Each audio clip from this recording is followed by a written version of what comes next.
Dragon's Dogma was a phenomenal open-world RPG, and with Dragon's Dogma 2 around the corner, we're going to be showing off the gameplay and the information we learned from the Tokyo Game Show 2023. If you're a fan of RPGs, like Elder Scrolls or the Dragon's Dogma series, we have some exciting updates and news for Dragon's Dogma 2 today. My name is Nathan, I cover RPGs and MMOs. Please hit that like button like it owes you money and subscribe for more. I think the thing that really makes Dragon's Dogma stand apart is the combat. It's really addictive and every class really feels completely different than the others, and Dragon's Dogma 2 is taking this to the next level. You start out by choosing between 4 vocations or classes: the fighter, the mage, the thief, or the archer, and then you're going to further specialize that class from there. It's also worth mentioning that you will be able to visit someone in the game to change the class if you change your mind. The fighter is all about being a tank role with sword and shield for offense and defense. The archer is that long-range shooter, great for flying enemies and arrow blasting from afar. The mage is also long-range pew-pew magic and can also choose to go into healing or buffing if they want.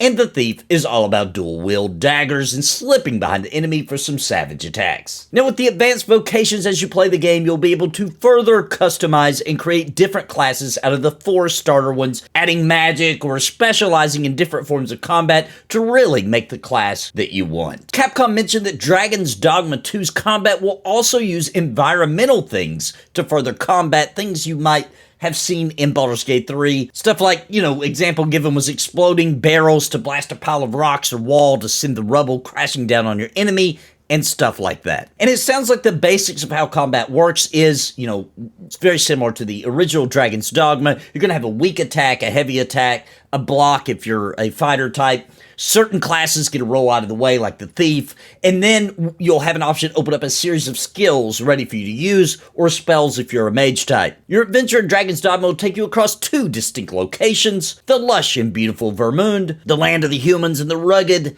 Canyon Nation of Batal. Each will feature their own quests, adventures, monsters, and bosses, and both are ripe for deep exploration, and I would expect the story leads you naturally to both these locations. There will be quests sprinkled all throughout the world, Elder Scrolls style, where you run into people requesting help or events that trigger a natural quest, and also your companions can lead you to quests as well, triggered by built-in memories they have unlocked by maybe visiting certain places or talking to certain people or actions you take. Now remember that Dragon's Dogma is known for their pawn system. That's where you create allies and then they learn from you, kind of evolve as you play the game, and also you can grab up other people's pawns that they've made and let them join your adventures as well. It looks like this system is returning, but the pawns are more fleshed out from the original Dragon's Dogma. It was also covered that the night will be extremely dangerous in Dragon's Dogma 2, which I really loved about the original. New creatures and danger emerges in the nighttime, and if you want to be safe from the danger that night brings, you can head back to town for an inn, or if you have the camping supplies, you can actually set up camp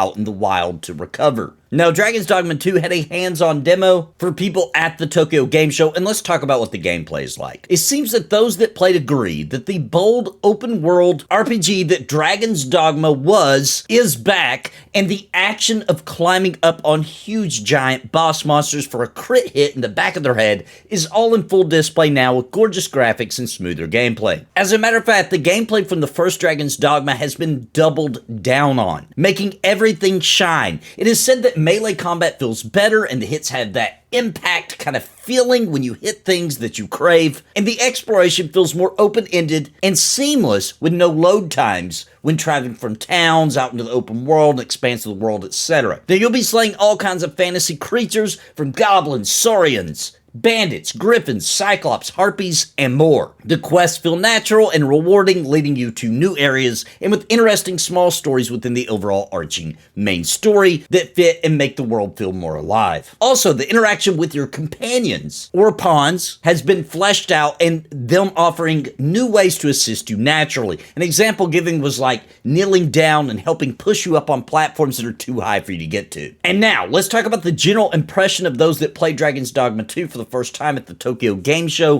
2023. They all felt it was well built and run smooth and a ton of fun to play. However, The complaint that I found many had was that it felt much or more like the original Dragon's Dogma. It's just that Dragon's Dogma 2 just has a few new features added on it and beautiful graphics and new stuff. Look, I would argue that's actually a good thing. The original Dragon's Dogma is quite unique. You can compare it to Skyrim, but it's got its own feel that has never been actually replicated. Sometimes for a sequel, it's best to double down on your strengths and not try to get gimmicky or try to change the formula too much. Just give us more of what was awesome, tweak it, make it better, and I think this sounds great and has me actually less worried that I won't like Dragon's Dogma 2. Knowing that it is so similar in general gameplay, just improved, is a good sign and lets me know that I'm gonna love Dragon's Dogma 2.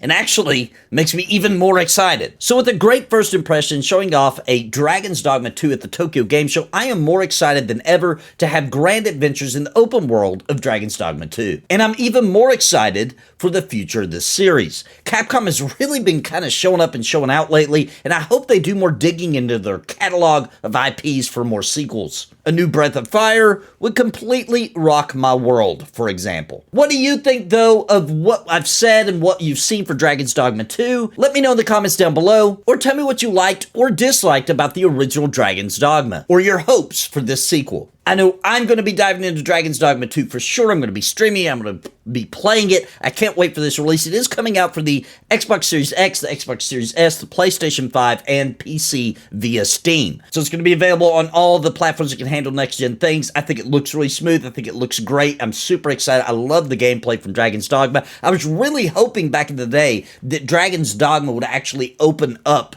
more people making games in this style. But alas, it did not. Thankfully, we're getting a sequel. I did not think this game would ever get a sequel until they announced that they were doing one. I was quite shocked. It's not that the sales were bad, it's just it didn't explode like it really deserved. This game really is something special. If you haven't played the original, I highly recommend it. You can usually get it for fairly cheap. The original Dragon's Dogma is on everything. You get it on Switch, PS4, PlayStation 5, all the Xboxes, Steam, it's everywhere. And it is a great game. Well, anyway, I hope you enjoyed this update for Dragon's Dogma 2. Please like, share, and subscribe to the video. And until next time, my friends, God bless and happy gaming. I want to give a very special thank you to the members of Napalm for your contributions month over month in keeping me full-time. You help me pay the bills so I can keep streaming and pumping out content, and I truly appreciate all of you. Thank you so much, and I think you might be interested in becoming a member of the channel. Please click the join button down below the video for more information and join our family. And I want to give an extremely big shout out to the Lords of Napalm: Bounty Code, Jared Woodhouse, Dimeblows, Sparrow, Random Rob, Zelik Lived, Rodney Mom, Gallery Moonsong, What's the Takeaway, Trips, Bad Wolf Gaming, Chrono Guru, Cobalt, William Long, Ohalo, and Robert Daneka. Thank you for your highest tier membership.